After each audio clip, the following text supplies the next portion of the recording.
Hey everybody, Mike here. So I've owned a few of these fence testers over the years, but the Gallagher fence tester is by far my favorite of the ones that I've tested. Now this one here I've owned for a few years now. It's by far the most intuitive tester that I've owned, and that's the reason why it's my go-to and why I keep coming back to it. Now real quick, I wanted to go over the features on this thing. It's got this little ground cord here that you can hook to the lug. What's nice about that is you don't have to use this. You can actually just stick your thumb right there on the tester. To give you an example, if you just stick this tester on the fence like so, it shows you that you've got 6.8 kilovolts at 0.2 amps. So basically 6,600 volts. If I put my thumb on that lug, it shoots up to 9,300. So it's going to give you a little bit more accurate reading by having your thumb on that little metal lug to ground it. And then if you want the most accurate reading possible, you could take this ground strap, hook it to your lug, stick that in the ground, and then come back to your fence wire. Now I'm reading 10.2 kilovolts. So if you're just wanting to test the fence to make sure you're getting voltage and it's on, by all means, you can leave that ground strap back in the garage or shop, wherever it is you keep it, and just run the little handheld unit here, which isn't much bigger than like a little cell phone, and make sure your fence is working correctly. If you've got that weird pesky fault or you're really chasing a weird voltage reading, you can take this ground strap to get yourself a more accurate reading, and that should help you get you narrowed down and figure out that fault you're trying to chase down. When it comes to your voltages, most of the fences that I've tried and tested over the years have been somewhere in that 4 to 12,000 volt range. The particular charger I'm running on my fence here is a 60-mile charger at 2.2 joules. The output on that charger is usually around the 11,000 volt range without any wire hooked up to it all. It's good to get a baseline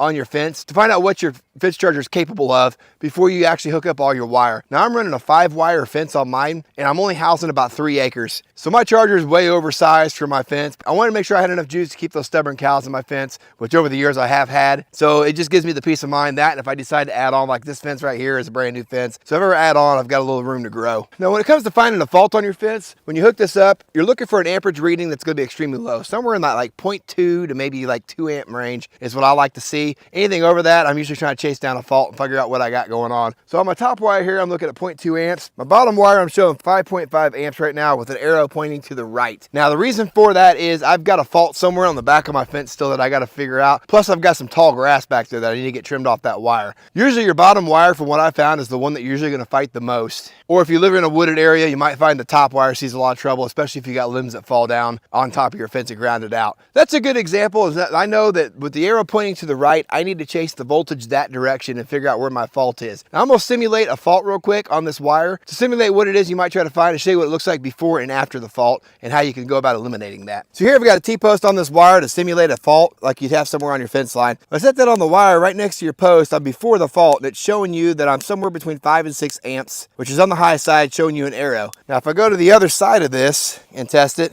I am now after the fault, and you can see where I've got 0.2 amps and the arrow goes away. That's letting you know that between your left and right side of this post, you've got a fault, and you just narrow that down till you find what it is that's on your fence, causing your fence to ground itself out or short itself out. Now with that T-post gone, hook up on your wire here, you can see that my voltage has gone back up, and I'm back to 0.2 amps on the fault side. So all in all, this is by far my favorite tester. It's got the most features in my opinion and has helped me diagnose the problems I've had in my fence over the years the easiest over the ones that just show you an indicator and how many volts are on your fence. Well, I know this comes with a little bit heftier price tag. If you're looking for something that's going to help you track down those miles of fence, check out this little fence tester made by Gallagher. In the end, I think this is what you're going to be looking for to help you get down the road and save you hours of time over the years diagnosing and getting those faults off your line. That's all I've got for you today, guys. I appreciate you taking the time to watch. You guys be safe out there, and we'll catch you on the next one.